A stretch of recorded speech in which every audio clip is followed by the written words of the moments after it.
Assalamualaikum warahmatullahi wabarakatuh. Kami dari kelompok 5 RMIC Jogja yang terdiri dari Aryo, Klafrita, Maula, Nurul, dan Vika. Kami akan mempresentasikan model bisnis Brideslohr, platform jahit online baju bridesmaid. Selamat menikmati presentasi kami.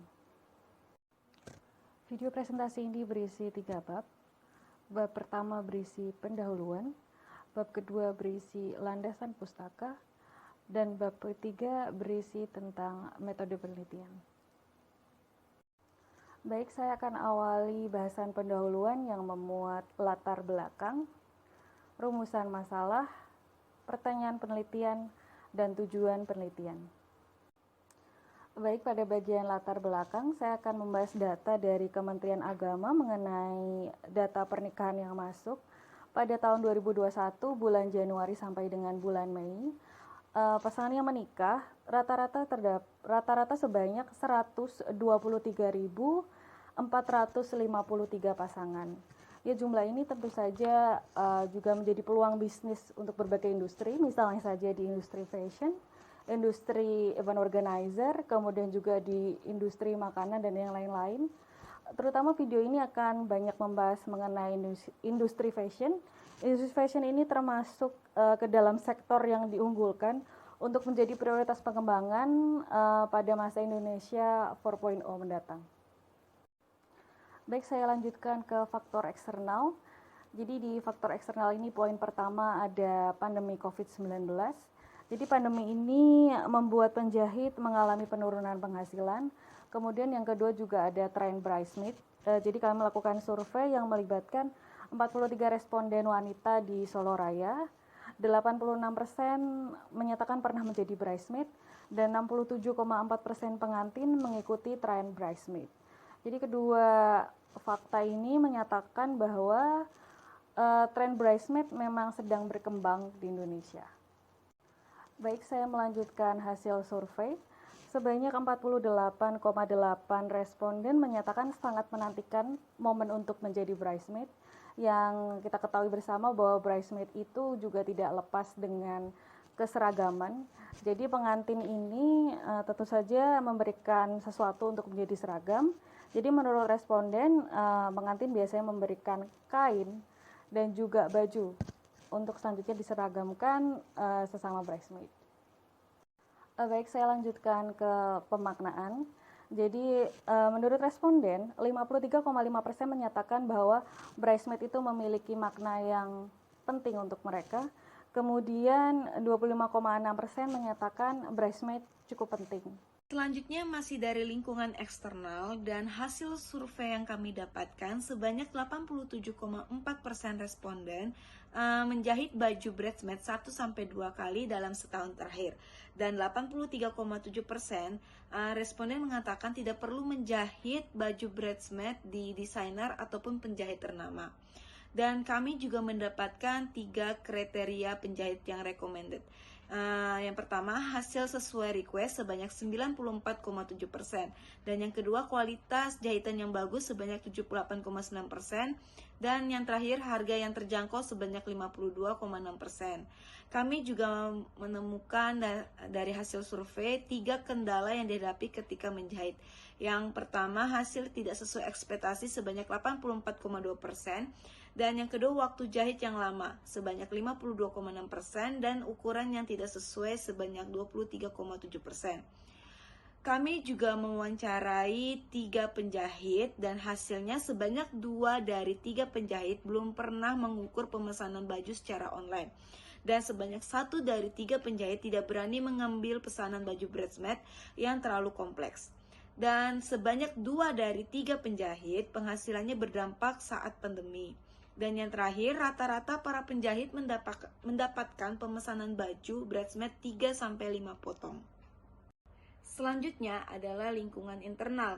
Dapat dilihat bahwa Brideslohr memiliki 3 kompetitor yang bergerak di bidang industri yang sama, seperti jahitin, e-designer, dan kostum. Namun, ketiga kompetitor ini belum memenuhi pasar niche, dan Brideslohr ingin memasuki pasar niche yaitu baju bridesmaid dengan menawarkan banyak pilihan model, menjual kain dan juga memberikan konsultasi desain. Selanjutnya adalah rumusan masalah. Breslor memiliki kendala yang mungkin terjadi seperti ketidaksesuaian size yang fit body untuk beberapa model baju. Namun Breslor menawarkan garansi hasil jahitan dan juga kemudahan konsultasi model yang akan dijahitkan. Penjahit yang menjadi mitra merupakan penjahit yang berpengalaman dalam membuat baju pesta untuk bridesmaid.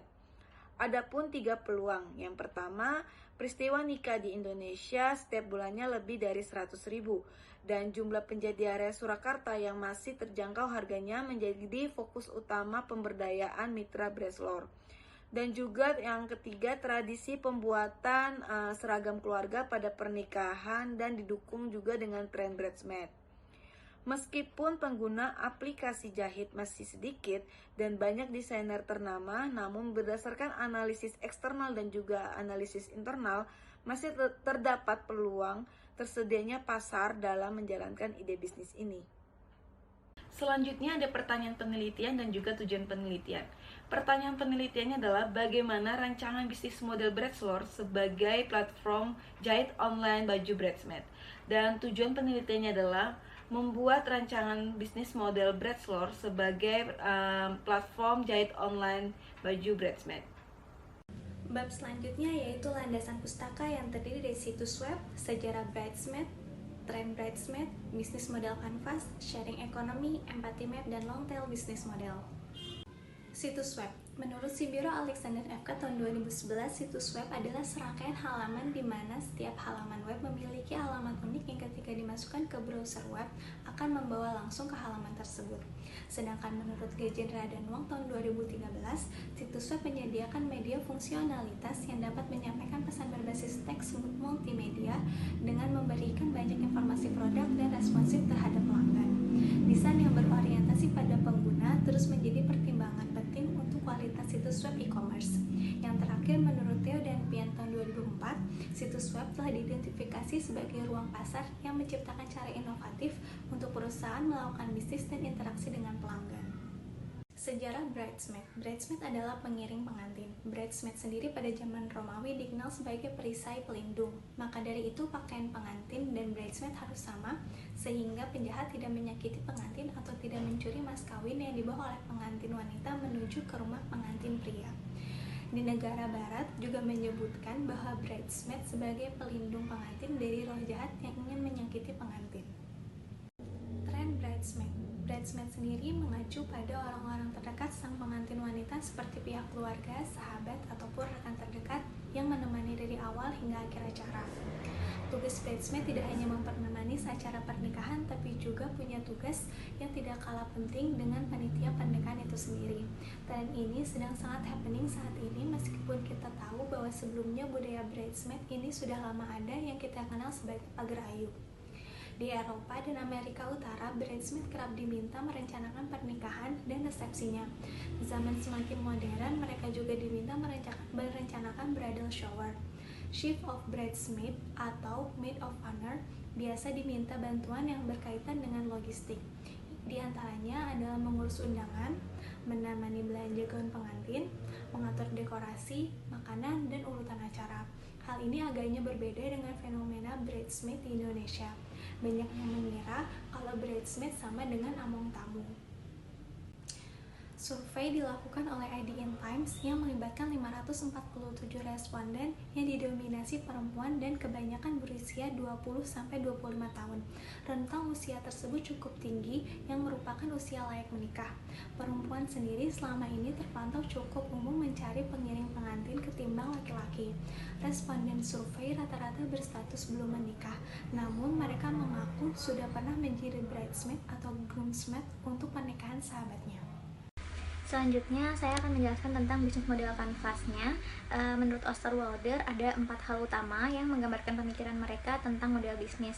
Bagaimana organisasi dapat diciptakan, dapat disampaikan atau deliver, dapat menangkap atau capture dari nilai-nilai atau value yang kemudian dikembangkan menjadi 9 komponen. Kita berangkat dari yang pertama, yaitu key partner. Key partner adalah jaringan pemasok dan mitra yang membuat model bisnis dapat bekerja. Kemudian ada key activities, yaitu hal-hal yang terpenting yang harus dilakukan agar model bisnis dapat bekerja. Yang ketiga adalah key resource, yaitu aset-aset terpenting yang diperlukan agar sebuah model bisnis dapat berfungsi. Yang keempat ada value proposition, yaitu gabungan antara produk dan layanan yang menciptakan nilai untuk pelanggan yang spesifik. Yang kelima adalah customer relationship, yaitu berbagai jenis hubungan yang dibangun perusahaan bersama dengan segmen pelanggan yang spesifik. Kemudian ada channels, yaitu bagaimana perusahaan berkomunikasi dengan segmen pelanggannya dan dapat menjangkau mereka. Yang ketujuh adalah customer segment, yaitu sekelompok orang atau organisasi yang berbeda yang akan dijangkau dan dilayani oleh perusahaan. Dan kedelapan ada cost structure, yaitu semua biaya yang dikeluarkan untuk mengoperasikan model bisnis. Revenue stream, yaitu uang tunai yang didapatkan perusahaan dari hasil masing-masing segmen pelanggan. Selanjutnya adalah sharing economy. Menurut Sparks, sharing economy adalah alternatif baru dari model bisnis kapitalis tradisional yang berkembang. Istilah ini muncul sebagai suatu konsep di pertengahan tahun 2000 bersamaan dengan istilah P2P economy. Kemudian, menurut Google Trend, sharing economy ini ramai dikenal di Indonesia pada tahun 2013 bersamaan dengan munculnya perusahaan berbasis sharing economy seperti Airbnb, Relay Rides, Gojek, dan Uang Teman. Sharing ekonomi berbeda dengan digital ekonomi. Perbedaannya adalah pada pembagian manfaat antar sesama penggunanya. Sedangkan digital ekonomi ini lebih bagaimana teknologi dapat berkembang dan menghubungkan banyak orang dengan motif ekonomi yang melibatkan teknologi informasi dalam pemrosesannya. Selanjutnya adalah empathy map. Menurut Osterwalder, empathy map adalah metode yang membantu merancang model bisnis sesuai dengan perspektif customer. Framework ini mampu memahami kebutuhan customer baik dari segi lingkungan, perilaku, aspirasi, dan apa yang customer perhatikan. Empathy map ini bisa digunakan untuk mencari tahu pain dan gain yang dirasakan oleh customer. Pain adalah rasa kesakitan, jebakan, dan resiko yang dirasakan customer, kemudian gain adalah apa yang benar-benar diinginkan oleh customernya.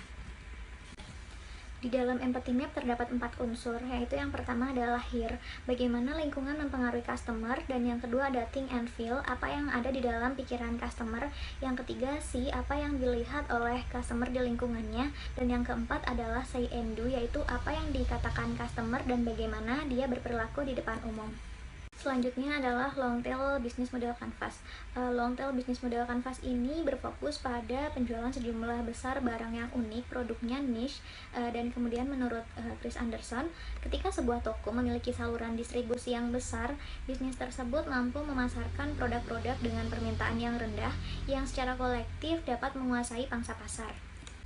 Dapat kita lihat grafik yang ada di samping menggambarkan budaya pembelian kita saat ini semakin menjauh dari produk dan pasar tradisional, yaitu pada awal kurva, kemudian berjalan ke permintaan beberapa produk yang berbeda di sepanjang kurva hingga akhirnya membentuk ekor panjang. Maka dari itu, model ini disebut long tail.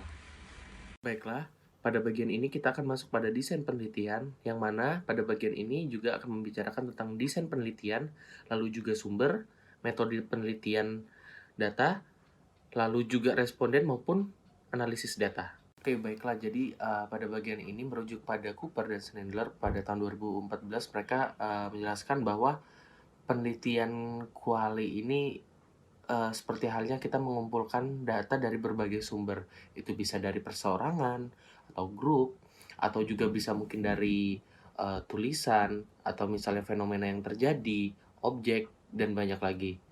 Lalu juga hal tersebut mengapa dijelaskan demikian, itu karena dibutuhkan sebagai hal-hal pendukung dari penelitian tersebut. Gunanya apa? Sehingga kita bisa mengetahui nih dari penelitian tersebut bagaimana perilaku pengguna yang potensial.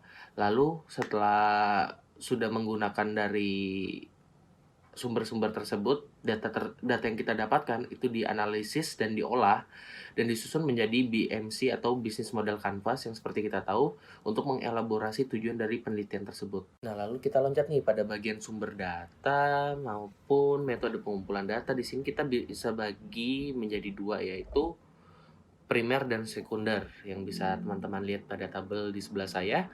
Nah, pada primer ini kita lihat nih metodenya melalui kajian literatur yang mana bersumber dari bacaan buku, jurnal, artikel ilmiah, dengan tujuan pada penelitian ini yaitu meningkatkan pemahaman terkait bridesmaid itu apa sih, kayak gitu. Bridesmaid itu apa, trennya bagaimana, terus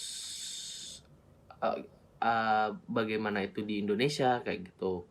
lalu BMC-nya itu seperti apa, economic sharing, dan juga empathy map dari bridesmaid tersebut. Lalu kalau pada yang bagian sekunder yang bisa kita lihat itu ada 2 metode tuh. Yang pertama kuesioner sama wawancara. Pada kuesioner dibagikan pada perempuan berusia minimal 15 tahun dengan tujuan memahami harapan responden dan kebutuhan penjahit baju bridesmaid. Sedangkan kalau wawancara itu lebih merujuk pada orang yang bergelut pada dunia bridesmaid tersebut nih. Jadi yang kayak bekerja di dunia bridesmaid gitu, kayak contohnya itu misalnya penjahit baju pesta, dengan tujuan dampaknya seperti apa sih karena di saat pandemi bisnisnya, terlebih pada pemasukannya kayak gitu. Nah, pada slide ini kita akan membicarakan tentang responden. Seperti yang bisa teman-teman lihat nih, di sebelah saya sudah ada tabel karakteristik responden klien Bachelor dengan pertanyaan kategorinya itu yaitu pertama usia, alamat, juga pekerjaan. Kalau usia ini yang bisa kita lihat indikatornya ada yang 15 sampai 20 tahun, terus ada 21 sampai 26 tahun, 27 sampai 31 tahun, 32 sampai 36 tahun, dan 36 tahun ke atas. Nah, untuk selanjutnya yang pertanyaan alamat itu ada indikatornya. Yang pertama Solo Raya, itu sekitar kota Solo, Sukoharjo, Boyolali, Klaten, Wonogiri, Karanganyar, dan Sragen. Lalu di kota Yogyakarta ada Jawa Tengah, Jawa Timur, DKI Jakarta, dan juga lainnya. Lalu untuk yang pertanyaan pekerjaan dengan indikator pelajar, mahasiswa, entrepreneur, ibu rumah tangga, karyawan swasta, PNS, juga lainnya. Nah, dengan tambahan nih ada karakteristik juga untuk narasumber penjahit bachelor. Nah, ini meliputi pria atau wanita, lalu juga menekuni pekerjaan sebagai penjahit, bisa menjahit baju pesta atau kondangan, lalu juga bisa menggunakan WhatsApp untuk berkomunikasi. Nah, akhirnya kita sampai juga nih pada penghujung acara alias slide terakhir. Nah, di mana slide terakhir ini kita akan membicarakan tentang metode analisis yang berisi tentang analisis kualitatif dan analisis kuantitatif. Nah, pertama pada analisis kualitatif ini, empathy map ini berfungsi sebagai acuan dalam pembuatan kuesioner yang mana hasilnya bisa mewakili kelompok pengguna yang berisi pemahaman tentang pelanggan. Karena empathy map ini juga berfungsi untuk mengetahui apa yang pelanggan mau jika mengacu pada Oswalder dan Wagner. Harapannya adalah model bisnis ini bisa proporsional dengan nilai yang dituju. Lalu untuk analisa kuantitatifnya, adanya pengujian NPV, IRR, dan PP atau payback period, di mana kalau NPV dan IRR-nya positif berarti bisnis bachelor ini bisa dilaksanakan. Juga ada analisis senario seperti pesimistik, moderate, dan optimistik yang berfungsi untuk mengetahui resiko dari bisnis bachelor tersebut.